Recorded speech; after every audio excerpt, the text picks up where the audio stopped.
Hey there, welcome to my channel where I take you on tours of unique homes and showcase stories of people living alternatively. In today's episode, we're going to be taking a tour of one family's amazing home on wheels. But before we get started, let me show you guys my new toy, which I think is going to be perfect for nomads looking for an extra mode of transportation.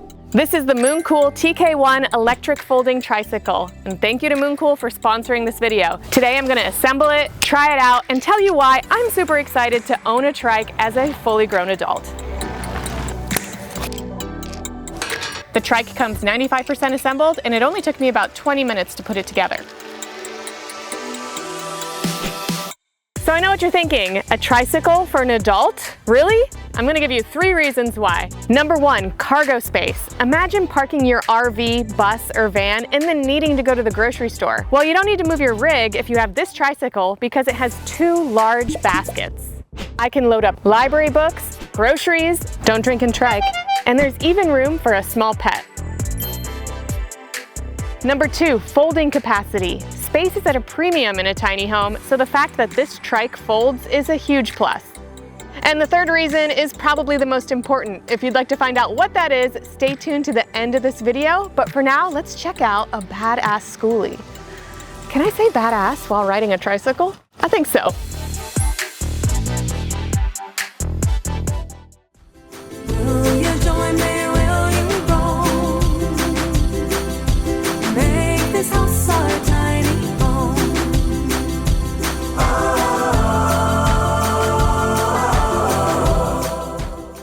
Hi, we're the Reiffs. Welcome to our home on wheels.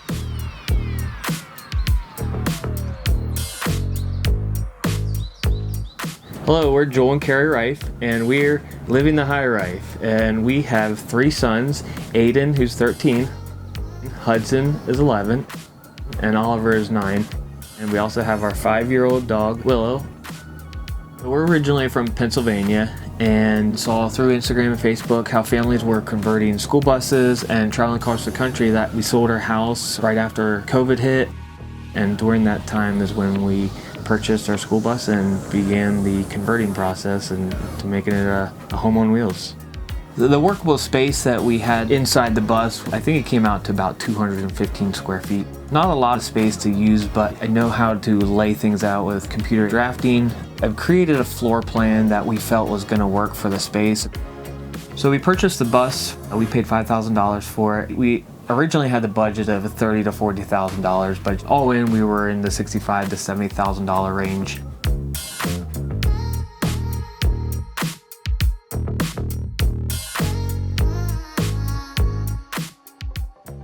Our bus is a 2004 International with an Allison 3000 series transmission. So one of the features that we like about our entryway is we replaced the school bus door with an actual RV door. And the biggest thing we wanted to do with that was have the screen door. This is our only outdoor receptacle, which comes in handy for running lights or even tools or charging, whatever. This awning we purchased and then had to modify it ourselves just to make it fit how exactly we wanted it. We installed an exterior shower. It's hot and cold, and so we actually use this a lot just to rinse off after being at a beach or swimming, or we use it for our dog Willow to rinse her off outside before she comes in, and we actually use that quite a bit, and something that we enjoyed having just because it's easy. Down here we got the propane tanks. We have 2 of them in there, so they're easy access. Here's our composting toilet vent. It's just, we don't really smell that too often. Every once in a while you might catch a whiff of it, but nothing too crazy. And here's our tankless heater and our gravity and pressure, our water fill station. The box here we actually installed while on the road, just decided we needed a little bit more outdoor storage. So as we travel, we actually flat tow a Jeep Wrangler, and we use the Ready Brute Elite 2 towing system. Coming to the driver's side of the bus, that's our shore power connection. We don't use it a lot. We have 1 storage compartment over here that we had done before we got onto the road. We have 5 solar panels, total of 2,000 watts up there. Doing the roof raise, we took the front 2/3 of the bus up 10 inches. We wanted to make sure that the windows were higher than our countertops inside, so they weren't blocking them at all. And then we just use this to block where we actually cut it and sheet metaled it. I hired a welder and I wanted a professional to do the job correctly. Here's our mini split unit on the outside. The biggest thing was we wanted to make sure it had airflow, but it wasn't too low where we'd have clearance issues. And so far we haven't scraped the bottom of that at all. And our stairs are actually lower than the unit itself, so the stairs would actually scrape before that does. Come inside and we'll take a tour. On this side we have hangers that we use for the coats whenever we need them. The cabinets up front, they're just little cubbies. Everybody has an individual one for their shoes. We have some that we share for hats and gloves. We place some curtains, blinds here, keep these up while we're driving, but then whenever we're parked, we have that one there, and on the front end we have magnets that keep this curtain in place that we just sewed up ourselves. Carrie had done that, and it pretty much blacks out that entire area and keeps it dark in the early morning. We got the mini split up top here. We use this mainly for our cooling. It's a 12,000 BTU Cooper and Hunter. It's been doing really well for us with the our cooling during the summer, but we also use it for some of the heat. But our main heating source is a 12-volt diesel heater that we keep down here, and the diesel heater is plumbed directly into our fuel line, so that way we never have to fill it up, and it's always, as long as we have fuel in our tanks, it's going to be able to pull from that, and we don't ever have to worry about a separate tank or anything keeping that along with us. All right, so as you come further into our bus, you'll see our living space here. We took the measurements of the sofa in our house and actually went off of that to build this. My mom is actually a seamstress, so she helped me custom cover these cushions. And then above it, we have a nice shelf here. I keep all my plant babies up there. And then underneath the couch here, we have baskets for each one of the boys. And then also with the sofa, we did build in 3 seat belts behind these cushions. They're retractable seat belts for the boys while we travel, so they're all safe as we go. And then here we also have these curtains that are thermal insulated. I got them at Target, and then I cut them all down and hand sewed them to fit these windows. And then we just fastened little loops onto them and hung curtain rods, and use these cool little leather, they're actually drawer pulls for cabinets, and we cut them down to size and like screwed them in, and that's what holds our curtains in place. Over here we also have a little corner seat that we built for where I sit when we travel. That also has a seat belt built into it, and underneath is storage for our pup Willow. We also have this bar that we use. The boys normally sit here to do their homeschool work, and then Joel sits on this end for his work day. It does fold down, so we pull these stools out, fold it down against the wall, and then the boys have like a much bigger floor area to play in.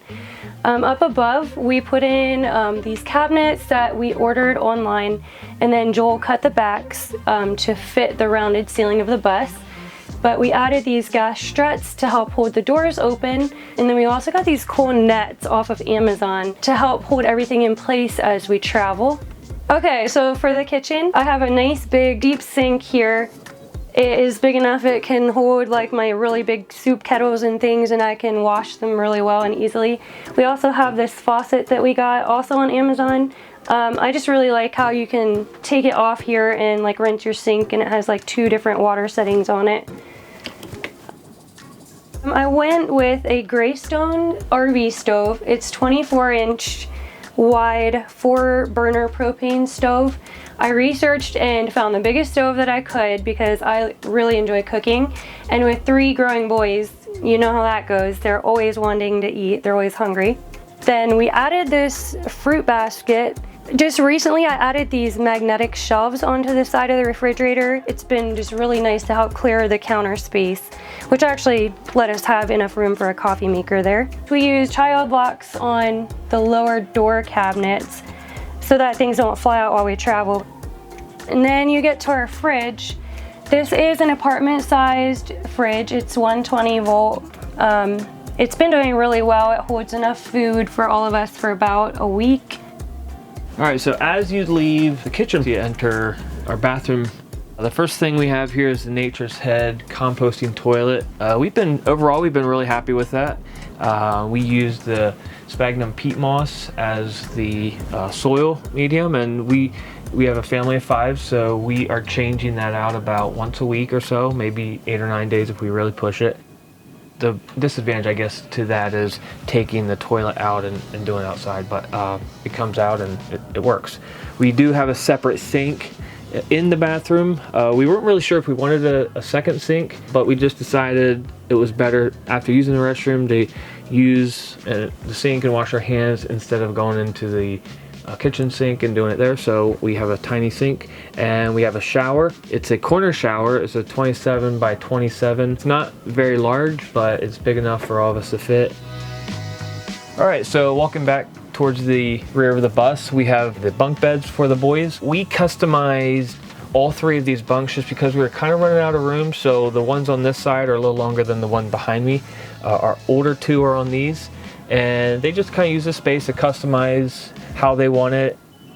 The 2 on this side, we store stuff in here, more seasonal stuff, swimming suits when we're not needing them, hiking gear, winter stuff when we don't need it. And so this one and the bottom one lift up and has more storage. The one on this side is actually shorter, so our bus does sleep 5, but it would not sleep 5 adults. So this one's even much shorter, and for a 9-year-old, works really well for him. Underneath this bunk, we have the batteries, our inverter, and everything that goes along with that. We do have 6 lithium-ion 100 amp hour batteries that powers our system, and the 3,000 watt inverter.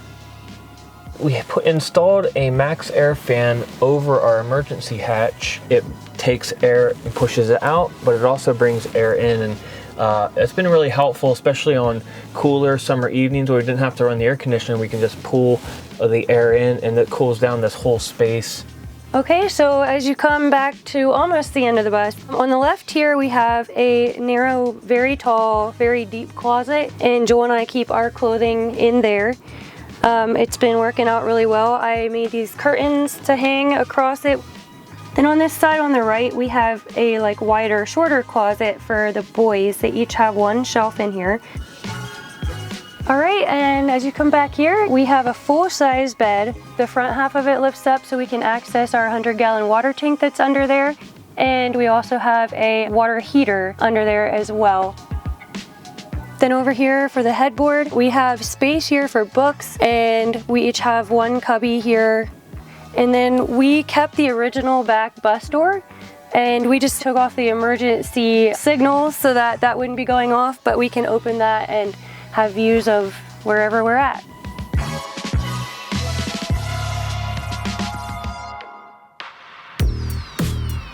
This lifestyle and people looking into it, you might wonder, what kind of advice we could give you. And really, I think the biggest thing is for us, we had took a trip to Washington State and lived out of a VW van for a week. And after a week of that, we loved it. And it was a good indication, I think this could be an enjoyable lifestyle. And if you do that and you absolutely hate it, at that point, that kind of a lifestyle may not be for you. And my advice is literally just jump in and do it. I would say my favorite thing about it all is just we get to go see so many amazing places and have time to relax, have time to talk. We get to know each other really well, so I've really enjoyed that. If you're even thinking about it, questioning it, try it and see what happens. It's worth it.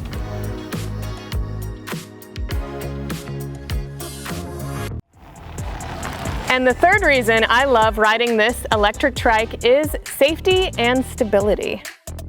With a headlight, turn signals, and a rear differential mechanism for stability on turns, honestly, I've never felt more comfortable on a bike. So if you're interested in the Mooncool TK1 electric trike, make sure you check out the links we have in the description, and I will see you soon with another unique home tour.